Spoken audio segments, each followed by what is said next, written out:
అందరికీ నమస్కారం. ముందుగా వీడియో స్టార్ట్ చేసే ముందు దయచేసి నా ఛానల్ని సబ్స్క్రైబ్ చేయండి. కర్ణుడు మంచివాడా లేదా చెడ్డవాడా అనే విషయం గురించి తెలుసుకుందాం రండి. ఈ మధ్య కల్కి మూవీ రిలీజ్ అయ్యాక ఈ కర్ణుడు గురించి అండ్ అలాగే అర్జునుడు గురించి తెలుసుకోవాలనే ఇంట్రెస్ట్ జనాల్లో బాగా పెరిగిపోయింది. అండ్ చాలామంది మహాభారతం చదవాలనే ఇంట్రెస్ట్ కూడా పెరిగిపోయింది. అండ్ మనం ఈ వీడియోలో కర్ణుడు మంచివాడా లేదా చెడ్డవాడా అండ్ కర్ణుడికి అన్ని శాపాలు ఎందుకు వచ్చాయి అనే విషయం తెలుసుకుందాం. నిజంగా కర్ణుడు దానవీర సూర కర్ణుడా అనే విషయం తెలుసుకుందాం రండి. ముందుగా కర్ణుడికి అనే శాపాలు ఎందుకు వచ్చాయో తెలుసుకుందాం రండి. పరశురాముని శాపం. ఒకసారి కర్ణుడు ద్రోణాచార్యుడి దగ్గరికి వెళ్ళి తనకు బ్రహ్మాస్త్రం నేర్పించమని కోరతాడు. అయితే అది బ్రహ్మాస్త్రం నేర్చుకోవాలి అనే ఇంట్రెస్ట్తో కాదు, తన అర్జునుడి కంటే కూడా గొప్పవాడిని కావాలనే కోరికతో నేర్పించమని కోరతాడు. దానికి ద్రోణాచార్యుడు నిరాకరిస్తాడు. ఎందుకంటే తాను నిజంగా బ్రహ్మాస్త్రం నేర్చుకోవాలనే ఆసక్తి కనుక ఉంటే అర్జునుడిపై విజయం సాధించాలనే దానికోసం నేర్పించమని అడగడు. అండ్ అలాగే కర్ణుడు అర్జునుడిపై అసూయతో నేర్చుకోవాలని అనుకుంటున్నాడు. నన్ను ఇక్కడ ఒక ప్రశ్న అడగచ్చు, మరి అర్జునుడికి ఎందుకు నేర్పించాడు ముందుగానే, అండ్ అలాగే కర్ణుడు కూడా నేర్పించవచ్చు కదా అని. ద్రోణాచార్యుడికి తెలుసు తన కొడుకైన అశ్వత్థామ అలాగే కర్ణుడు మరియు దుర్యోధనుడు ఎప్పుడు అర్జునుడిని చూసి అసూయ పడతారని. అండ్ అలాగే తన కొడుకైన అశ్వత్థామకి బ్రహ్మాస్త్రం ఎలా ఉపయోగించాలని నేర్పించాడు తప్ప దాన్ని ఎలా ఉపసంహరించాలో చెప్పలేదు. అయితే కర్ణుడు పరశురాముడి దగ్గరికి వెళ్తాడు. పరశురాముడి దగ్గరికి వెళ్ళి అబద్ధం చెప్పి బ్రహ్మాస్త్రం నేర్చుకుంటాడు. అది ఏంటంటే నేను భృగువంశంలో పుట్టిన బ్రాహ్మణుడిని అబద్ధం చెప్తాడు. అండ్ ఆ విధంగా పరశురాముడి దగ్గర విద్య నేర్చుకుంటాడు. అండ్ ఒకసారి పరశురాముడు కర్ణుడు విద్య నేర్పించి ఒకసారి అలా చేరతీరుదామని కర్ణుడు ఒళ్ళో పడుకుంటాడు. అయితే అలా పడుకున్న సమయంలో ఒక పురుగు వచ్చి కర్ణుడి యొక్క తొడను కుట్టివేస్తుంది. అయితే చాలా మందికి తెలియని విషయం ఏంటంటే సినిమాలు చూపించినట్టు దేవేంద్రుడు వచ్చి ఆ పురుగు రూపంలో కర్ణుడు కొడతాడు అని. కానీ ఇది వాస్తవం కాదు. అంటే ఆ పురుగు రూపంలో వచ్చింది ఒక గంధర్వుడు. ఒక శాపం కారణంగా ఆ పురుగు రూపంలో ఉన్నాడు. అండ్ ఆ గంధర్వుడి శాపానికి కారణం ఏంటంటే ఒకసారి ఆ గంధర్వుడు భృగు మహర్షి యొక్క భార్యని అపహరించడానికి ప్రయత్నం చేస్తున్నప్పుడు భృగు మహర్షి ఆ గంధర్వుడికి శాపం ఇస్తాడు. ఏంటంటే తను ఒక పురుగుగా పుడతాడని, తను చూడడానికి మొహం అచ్చం పంది రూపంలో ఉంటుందని ఆ శాపం ఇస్తాడు. ఎల్లప్పుడూ మనుషుల యొక్క రక్తం అలాగే మలం మరియు మూత్రం తాగుతూ ఉంటామని శాపం ఇస్తాడు. అప్పుడు ఆ గంధర్వుడు శాప విమోచనం కోరగా అదే వంశంలో పుట్టిన ఒక మహర్షి కారణంగా తనకు శాప విమోచనం కలుగుతుందని చెప్తాడు. అండ్ ఆ మహర్షి పరశురాముడు. గంధర్వుడు కృమి అనే పురుగు రూపంలోకి మారిపోతాడు. ఇప్పుడు కథలోకి వెళ్తే ఆ పురుగు కొట్టగానే కర్ణుడు తొడపై గాయం అయ్యి రక్తం వస్తుంది. అండ్ ఆ రక్తపు తడి వెళ్ళి పరశురాముడు తగులుతుంది. అండ్ అప్పుడు పరశురాముడు ఒక్కసారిగా అలా లేచి ఆ పురుగు వైపు చూస్తాడు. ఒకసారిగా ఆ పురుగు మాడి మసైపోతుంది. అలా చనిపోయిన పురుగు తన యొక్క శాప విమోచనం వివరిస్తుంది ఓ గంధర్వుడు రూపంలో మారి. ఆ తర్వాత పరశురాముడు కర్ణుడు బ్రాహ్మణుడు కాడు అనే విషయం తెలుస్తుంది. అప్పుడు కర్ణుడికి పరశురాముడు తాను నీతో సమానమైన వాడితో యుద్ధం చేసేటప్పుడు తను చనిపోయే ఆఖరి సమయంలో తనకు నేర్పిన బ్రహ్మాస్త్రం గుర్తుకు రాదు అని శాపం ఇస్తాడు. అండ్ తన యుద్ధ సమయంలో తను మొత్తం అస్త్ర విద్యని మర్చిపోతాడు అని కాదు శాపం ఇచ్చింది. నెంబర్ 2, బ్రాహ్మణుడి శాపం. ఒకసారి కర్ణుడు మహేంద్రగిరి పర్వతం పైన ఉన్న పరశురాముడి దగ్గర విద్య నేర్చుకోవడానికి వెళ్తాడు. అయితే అలా విద్యాభ్యాసం చేస్తున్న సమయంలో ఆ ప్రాక్టీస్ సెషన్ అనేది ఒకటి ఉంటుంది. ఆ ప్రాక్టీస్ చేసే టైంలో ఒక బాణం వెళ్ళి అనుకోకుండా ఒక గోవుకి తగులుతుంది. అప్పుడు ఆ గోవు మరణిస్తుంది. కానీ ఇక్కడ సినిమాలో చూపించినట్టు దేవేంద్రుడు సింహం రూపంలో వచ్చి ఆ గోవుని చంపబోతుంటే కర్ణుడు బాణం వేస్తాడు అని సినిమాలో చూపిస్తారు. కానీ ఇది పచ్చి అబద్ధం. వాస్తవానికి ఏంటంటే అప్పుడు కర్ణుడు వెళ్ళి ఆ బ్రాహ్మణుడి దగ్గరికి నీకు బతకడానికి సిరి సంపదలని అండ్ అలాగే బంగారాన్ని వజ్ర వైడూర్యాలని అండ్ ధనాన్ని సైతం ఇస్తానని చెప్తాడు. అప్పుడు ఆ బ్రాహ్మణుడు దానికి నిరాకరిస్తాడు. అండ్ అలాగే నిరాకరించి కర్ణుడితో ఇలా అంటాడు, నీవు చేసింది మహాపాపం, నీవు గోహత్య చేశావు. అండ్ అలాగే నాకు జీవనాధారమైన ఆ ఆవుని సైతం నువ్వు చంపావు. కాబట్టి నేను నీకు శాపం ఇస్తున్నాను. నీవు యుద్ధం చేసే సమయంలో నీ యొక్క చివరి గడియల్లో తాను ఎవరితో అయితే యుద్ధం చేయడానికి ఈ విద్యలు నేర్చుకుంటున్నాడో అతనితో యుద్ధం చేసే సమయంలో నీ యొక్క రథచక్రం భూమిలోకి కూరుకుపోతుంది. అండ్ అలాగే అలా కూరుకుపోయిన మరుక్షణం నీ యొక్క తల తెగిపోతుందని శాపం ఇస్తాడు బ్రాహ్మణుడు. అండ్ అంతేగాని ఇంద్రుడు సింహ రూపంలో వచ్చి గోవుని చంపిపోతుంటే అప్పుడు సింహాన్ని చంపడానికి కర్ణుడు బాణం వేస్తాడు. ఆ బాణం వచ్చి గోవుకు తగిలి అది మరణిస్తుంది అని చెప్పడం సినిమాల్లో అబద్ధం. భూదేవి శాపం. యాక్చువల్గా భూదేవి కర్ణుడికి శాపం ఇచ్చింది అనేది నిజం కాదు. అసలు ఇది వ్యాస మహాభారతంలో లేనే లేదు. అవును, సినిమాలో చూపించినట్టుగా ఇది నిజం కాదు. అయితే సినిమాల్లో ఏం చూపించారంటే ఒకసారి కర్ణుడు రథంపై వెళ్తుంటే రథం వచ్చే వేగానికి అటుగా వెళ్తున్న ఒక అమ్మాయి దానికి భయపడి పారిపోతుంటే తన చేతుల్లో ఉన్న నూనె ఒలిగిపోతుంది. అప్పుడు కర్ణుడు దిగి ఆ నూనెని మట్టిలోంచి తీసి పిండి ఇస్తాడు అని సినిమాలో చూపించారు. కర్ణ అండ్ ఇంద్ర స్టోరీ. ఒకసారి కర్ణుడు సూర్యోపాసన చేస్తున్న సమయంలో ఇంద్రుడు వచ్చి దానం అడుగుతాడు ఒక బ్రాహ్మణుడి రూపంలో. అయితే ఇలా దేవేంద్రుడు బ్రాహ్మణుడి రూపంలో వచ్చి తనను కవచకుండలాలు దానంగా అడుగుతాడని చెప్తాడు సూర్యుడు. అలా ఇవ్వద్దు అని చెప్తాడు సూర్యుడు. అయితే తాను సూర్యోపాసన చేస్తున్న సమయంలో ఎవరు వచ్చినా దానం ఇస్తారని చెప్తాడు కర్ణుడు. ఇప్పుడు కర్ణుడు సూర్యుడితో ఇలా అంటాడు, తన దగ్గర కవచకుండలాలు ఉన్నా గాని అర్జునుడిని చంపలేకపోతున్నానని, అండ్ అలాగే తనను ఓడించడం తన వల్ల కావట్లేదు అని, తనకి శక్తి అనే అస్త్రం ఇంద్రుడి ద్వారా వరంగా పొంది తనకు కవచకుండలాలు ఇచ్చి అండ్ ఆ శక్తి అనే అస్త్రంతో అర్జునుడిని చంపవచ్చని సూర్యుడితో చెప్తాడు. దానికి సూర్యుడు ధర్మ మార్గంలో వెళ్ళమని, పాండవులు మరియు అర్జునుడు ధర్మం వైపు ఉన్నారని, ధర్మం ఎటువైపు ఉంటుందో అటు శ్రీకృష్ణుడు ఉంటాడు, శ్రీకృష్ణుడు ఎటువైపు ఉంటాడో అటు విజయం ఉంటుందని తనకి చెప్తాడు. ఆ మాటలను కర్ణుడు అస్సలు పట్టించుకోడు.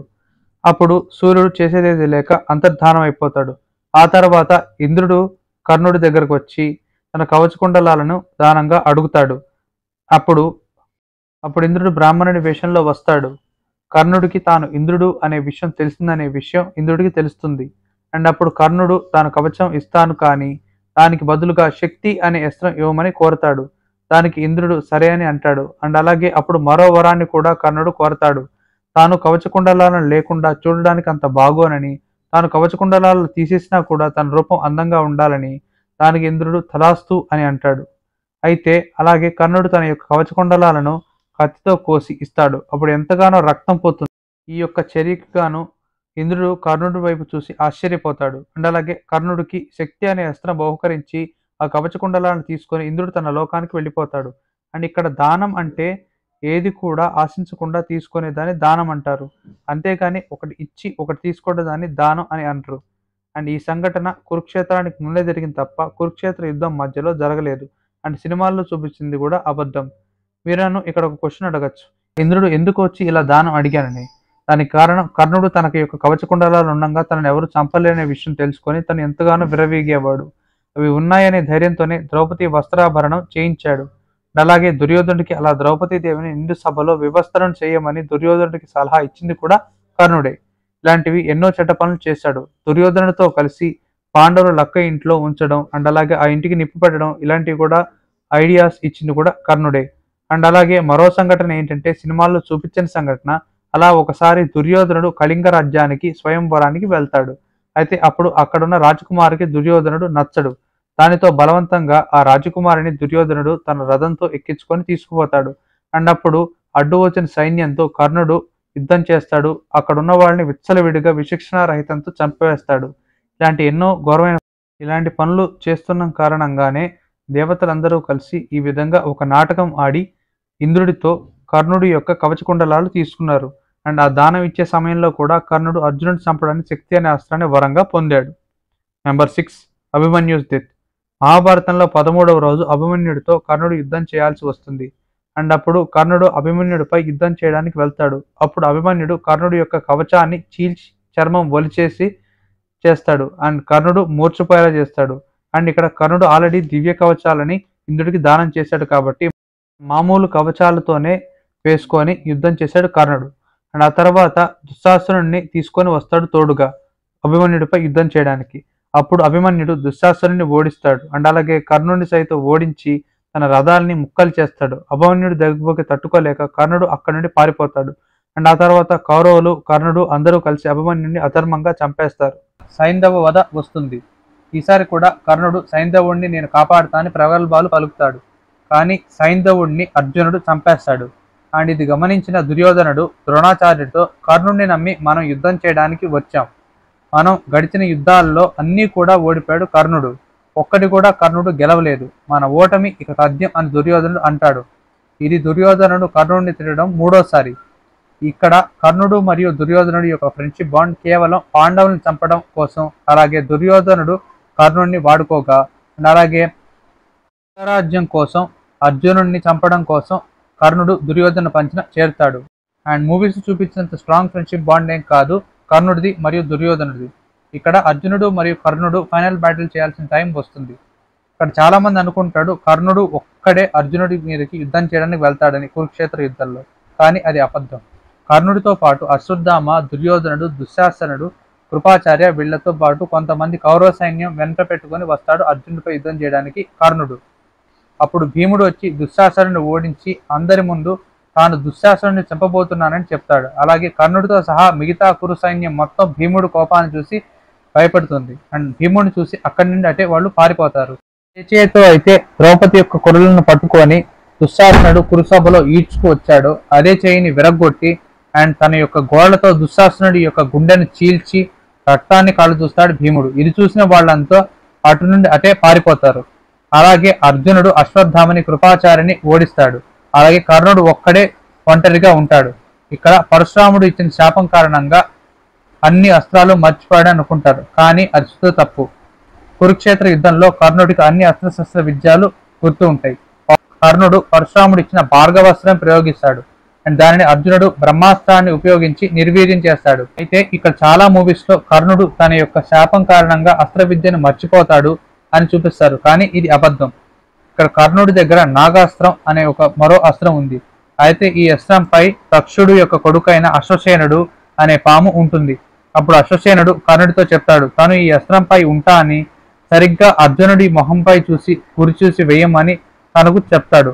అండ్ అయితే అప్పుడు అర్జునుడి మొహంపై గురి చూసి వేయడంతో తాను కాటు వేస్తానని చెప్తాడు అశ్వసేనుడు కర్ణుడితో. ఎందుకంటే అశ్వసేనుడికి మరియు అర్జునుడికి కాండవ దహన సమయంలో ఒక చిన్న పగ ఉంటుంది. ఇప్పుడు కర్ణుడు అర్జునుడిపై అస్త్ర ప్రయోగం చేస్తాడు. అప్పుడు శ్రీకృష్ణుడు అది గమనించి తన యొక్క 2 కాళ్లతో తొక్కగా రథం 2 అడుగుల లోపలికి దిగబడిపోతుంది. అండ్ అప్పుడు ఆ అస్త్రం వచ్చి అర్జునుడి యొక్క కిరీటాన్ని తగులుతుంది. అప్పుడు ఆ కిరీటం కాలిపోతుంది. అప్పుడు అర్జునుడు ఇంకా కర్ణుడిపై విజృంభిస్తాడు. ఆ దెబ్బకి కర్ణుడి యొక్క శరీరం తూట్లుగా పడిపోతుంది. అండ్ కర్ణుడు రథాన్ని నుండి బయట కింద పడిపోతాడు. ఆఖరి ఘట్టంలోకి వెళితే అప్పుడు కర్ణుడు అర్జునుడితో అంటాడు తన రథం లేకుండా తనని ఎలా చంపుతావని, ఇది అధర్మం అని అంటాడు. అప్పుడు శ్రీకృష్ణుడు నవ్వి అభిమన్యుడి యొక్క విషయాన్ని గుర్తు చేస్తాడు. అండ్ అభిమన్యుడిని ఎంత దారుణంగా చంపారో అనే విషయాన్ని కూడా కర్ణుడు ముందు ఉంచుతాడు. అప్పుడు కర్ణుడికి ఏం మాట్లాడాలో తెలియదు అండ్ కర్ణుడికి నోట మాట రాదు. ఆ తర్వాత అర్జునుడు మళ్ళీ యుద్ధానికి దిగుతాడు కర్ణుడు. అయితే అర్జునుడు కర్ణుడిని ఈసారి కూడా ఓడిస్తాడు. అప్పుడు శ్రీకృష్ణుడు అంజతిక అస్త్రాన్ని ప్రయోగించి కర్ణుడిని చంపమని చెప్తాడు. అప్పుడు కృష్ణుడు చెప్పినట్లుగానే అర్జునుడు కర్ణుడి యొక్క శిరస్సుని ఛేదిస్తాడు అండ్ ఆ అస్త్రం దాటికి కర్ణుడు మరణిస్తారు. మీరు నన్ను ఇక్కడ ఒక విషయం అడగచ్చు, మరి కర్ణుడికి రథం లేదు కదా, నేలపై ఉండగా ఎలా చంపాడు అర్జునుడు అని. కానీ మహాభారత కురుక్షేత్ర యుద్ధంలో ఒక సంఘటన మీకు జవాబుగా చెప్తాను. అది ఏంటంటే మహాభారత యుద్ధ సమయంలో శ్రీకృష్ణుడు రథాన్ని పక్కన ఆపమంటాడు. ఎందుకంటే సైంధవ వధ తర్వాత సమయంలో సైంధవుడు కోసం వెతుకుతుండగా అర్జునుడితో ఎంతగానో శ్రమిస్తాడు. అయితే దాంతో పాటు అర్జునుడి యొక్క గుర్రాలు కూడా బాగా అలసిపోతాయి, వాటికి నీళ్లు తాగాలి. అలాగే ఇప్పుడు గుర్రాలు ఎంతగానో అలసిపోతాయి. అప్పుడు అర్జునుడు తన యొక్క బాణాలని భూమిలోకి దింపి చిన్న కోనేరుని ఏర్పాటు చేస్తాడు. అప్పుడు గుర్రాలు అక్కడ తీరుతాయి, మళ్ళీ నీళ్లు తాగుతాయి. యుద్ధం మధ్యలో ఎలాంటి బాణాలు మిగతా వారి నుండి ఇబ్బంది కలగకుండా కంచెను కూడా బాణాల సహాయంతో ఏర్పాటు చేస్తాడు అర్జునుడు. అప్పుడు శ్రీకృష్ణుడు కూడా ఆ గుర్రాలతో పాటు లోపలే ఉంటాడు. అది కౌరవ సైన్యం చూసి కొన్ని వేల మందితో పాటు కర్ణుడు, అశ్వత్థామ, కృపాచార్య అండ్ అలాగే దుర్యోధనుడు కూడా ఉన్నాడు. అప్పుడు కురుక్షేత్ర యుద్ధ భూమిలో అర్జునుడు ఒకడే ఒంటరిగా ఉంటాడు. ఇది చూసిన కౌరవ సేన అశ్వత్థామ, కర్ణుడు, కృపాచార్య అలాగే దుర్యోధనుడు, దుశ్శాసనుడు వీళ్ళందరూ కూడా అర్జునుడిపై యుద్ధం చేయడానికి వస్తారు. ఎన్నో గజదళాలతో పాటు ఎన్నో మంది కౌరవ సైన్యంతో సహా అర్జునుడు ఒక్కడిపై యుద్ధం చేయడానికి వస్తారు. వీళ్ళందరూ వచ్చి అర్జునుడిని చుట్టుముడతారు. అండ్ అప్పుడు అర్జునుడు ఒక్కడే వాళ్ళందరినీ యుద్ధం చేసి తరిమి కొట్టి ఓడిస్తాడు. కర్ణుడి యొక్క పూర్వజన్మ వృత్తాంతం తెలుసుకుందాం రండి. ఒకసారి దుర్వాస మహర్షి యదురాజు ఆయన కుంతిభోజ ఇంటికి వస్తాడు. అండ్ దుర్వాస మహర్షి సాక్షాత్తు శివుని అవతారం. అండ్ దుర్వాస మహర్షి ముక్కోపి.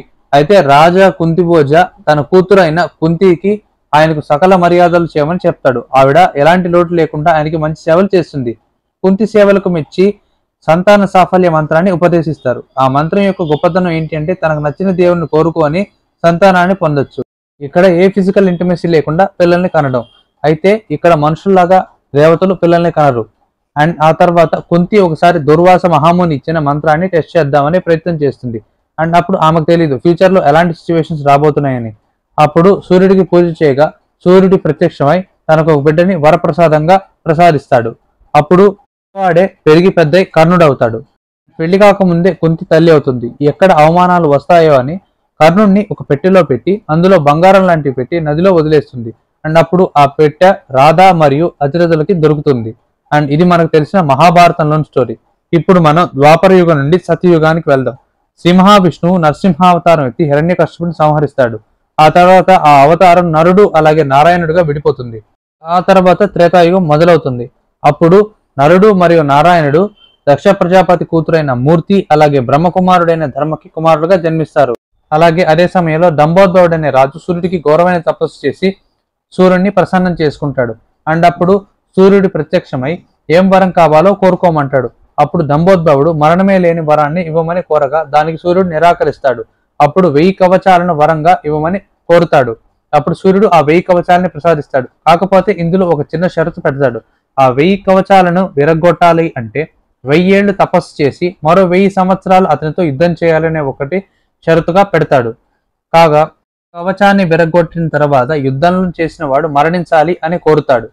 అప్పటి నుండి సహస్ర కవచుడు అనే రాక్షసుడుగా పేరు చెందుతాడు. అండ్ ఆ వరం పొందాక ఋషులని అలాగే దేవతలని మిగతా సామాన్య జనాలని హింసిస్తాడు. అదే సమయంలో నరనారాయణుల గురించి తెలుసుకొని యుద్ధానికి దిగుతాడు దంభోద్భవుడు. అప్పుడు నారాయణుడు యుద్ధం చేయక నరుడు తపస్సు చేస్తూ ఉంటాడు. ముందుగా 1000 సంవత్సరాలు నారాయణుడు యుద్ధం చేసి ఒక కవచాన్ని విరగొట్టగానే నారాయణుడు మరిస్తాడు. అలాగే అప్పుడు 1000 సంవత్సరాలు మృత్యుంజయ మహామంత్రతో తపస్సు పూర్తి చేసి వచ్చిన నరుడు వచ్చి నారాయణుడిని బ్రతికిస్తాడు. ఆ తర్వాత నరుడు దంభోద్భవుడితో యుద్ధం చేస్తాడు. ఈసారి నరుడు దంభోద్భవుడితో 1000 ఏళ్ల పాటు యుద్ధం చేసి తన రెండవ కవచాన్ని విరగొడతాడు. అండ్ మళ్ళీ నారాయణుడు వచ్చి బ్రతికిస్తాడు. ఇలాగా 999 కవచాలు నరుడు నారాయణుడు కలిసి విరగొడతాడు. ఈ విధంగా 9,99,000 పాటు యుద్ధం కొనసాగుతూనే ఉంటుంది. అండ్ అలాగే మరొక కవచం మిగిలిపోయినప్పుడు సూర్యుడిని ప్రార్థించి సూర్యుడిని ఆశ్రయమివ్వమని కోరుతాడు. అప్పుడు సూర్య భగవానుడు నరుడు నారాయణుడు మరో అవతారం ఎత్తే వరకు తనకు ఆశ్రయం కల్పిస్తానని చెప్తాడు. ఈలోపు త్రేతాయుగం పూర్తయి ద్వాపర యుగం మొదలవుతుంది. ద్వాపర యుగంలో కుంతికి దూర్వాస మహాముని ఇచ్చిన సంతాన సాఫల్య మంత్రం కారణంగా దంభోద్భవుడు కుంతికి కర్ణుడుగా జన్మిస్తాడు. ఈ విషయం తెలుసుకొని నరనారాయణులు శ్రీకృష్ణార్జునులుగా పుడతారు. అండ్ దంభోద్భవుడు రాక్షసుడుగా చేసిన పాపాలకు కర్ణుడు అనేక శాపాలు పొంది కురుక్షేత్ర మహాయుద్ధ సంగమంలో అర్జునుడి చేతిలో మరణిస్తారు. ఈ అర్జునుడే నరుడు, శ్రీకృష్ణుడే నారాయణుడు. ఇది కర్ణుడి యొక్క పూర్వజన్మ వృత్తాంతం. మీకు కనుక నా ఛానల్ నచ్చితే సబ్స్క్రైబ్ చేసుకోండి. అలాగే నా వీడియో లైక్ చేయండి, షేర్ చేయండి అండ్ బెల్ ఐకాన్ని క్లిక్ చేయడం మాత్రం మర్చిపోకండి.